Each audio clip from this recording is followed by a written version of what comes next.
글씨를 못 쓰면 감점이 있나요? 아니면 표나 그림을 그릴 때 자를 사용하지 않으면 감점이 되나요? 대답은 무엇인가요? 아닙니다. 네. 글씨 못 써도 충분히 합격이 가능하시고 표와 그림 같은 거 할 때 자로 안 그려도 충분히 합격이 가능하다라는 거 저도 그랬고 이제 이전에 시험을 보신 여러분들이 증명을 하고 계시거든요. 그래서 걱정은 하지 않으셔도 되고요. 다만 이건 있겠죠. 나는 표나 그림을 그릴 때 자가 없으면 스스로 불안해가지고 이 시험을 못 보겠다. 뭔가 너무 찜찜한 마음이 든다라고 하시면은 그런 분들은 당연히 자 같은 거 사용하시는 게 좋으시겠죠. 근데 그게 아니라면은 충분히 손으로만 깨끗하게 이제 기재를 하셔도 그림 같은 거는 쓸 때 문제가 없으시고요. 글씨를 얼마 정도 못 써야 또 되느냐라는 걸 보여드리기 위해서 제가 급하게 답안을 작성을 했습니다. 근데 제가 봤을 때는 이 정도면 저 진짜 잘 쓴 거예요.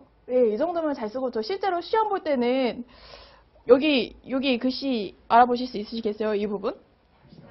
발생한다. 예, 요것보다 더 못 썼거든요, 글씨를. 그런데도 예, 합격을 한 걸 보니까 알아볼 수만 있으면 웬만큼 이제 내용을 고려를 하셔서 합격을 시켜주시는 것 같아요. 점수를 판정하시니까 너무 글씨에 대해서 부담 안 가지셔도 됩니다.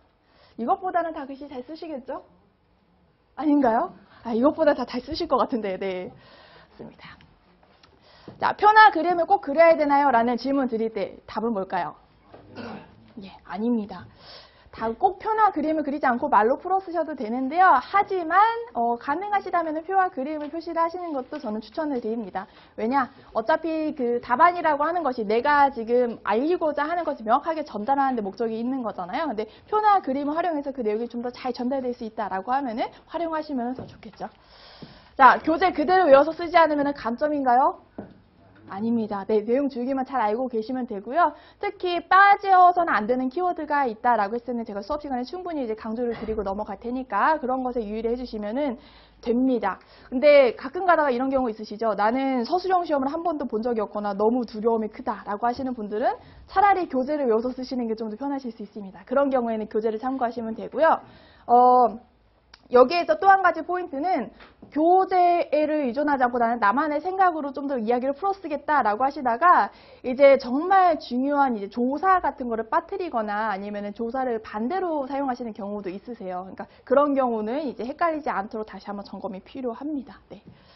예를 들어서 인과관계를 거꾸로 쓰셨다든지 이러면은 절대 안 되겠죠.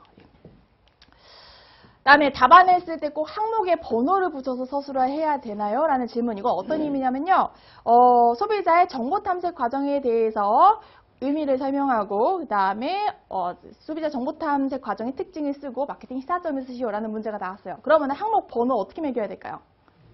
정의, 의미 쓰고요. 그다음에 특징 쓰고요. 그다음에 마케팅 시사점 쓰고요. 이런 식으로 1, 2, 3 번호를 매겨서 쓰는 방식을 많이 쓰시죠. 그래서 이런 게 아무래도 좀 가독성 측면에서 답안의 가독성 측면에서 좋기 때문에 추천을 드리는데 굳이 그렇지 않고 줄글로 풀어 쓰셔도 무방합니다. 예.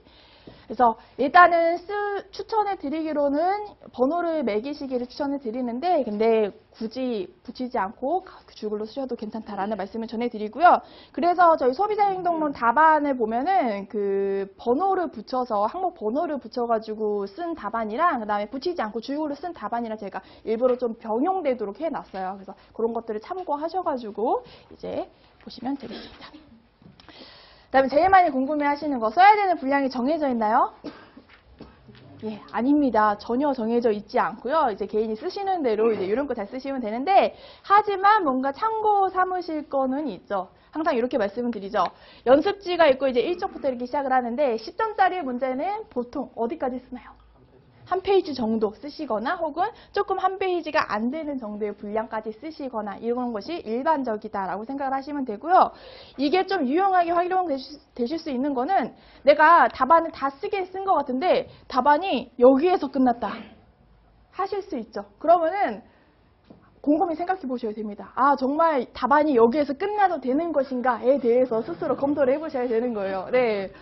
네, 보통은 이 정도에서 끝나면 안 쓴 게 좀 있기 때문에 거기서 빠진 게 있는 경우가 많더라고요. 문제를 출제하시면서 답안의 분량도 다 고려를 하시기 때문에 이런 거를 이제 하실 때 참고 삼아 보시면 되고요. 30점짜리는 이제 당연히 10점짜리가 한쪽이니까 3쪽 정도나 한 2쪽 반 정도를 생각을 해주시면 되겠죠. 쪽이라고 하는 거 양면 아니고요. 단면이신 거예요. 네.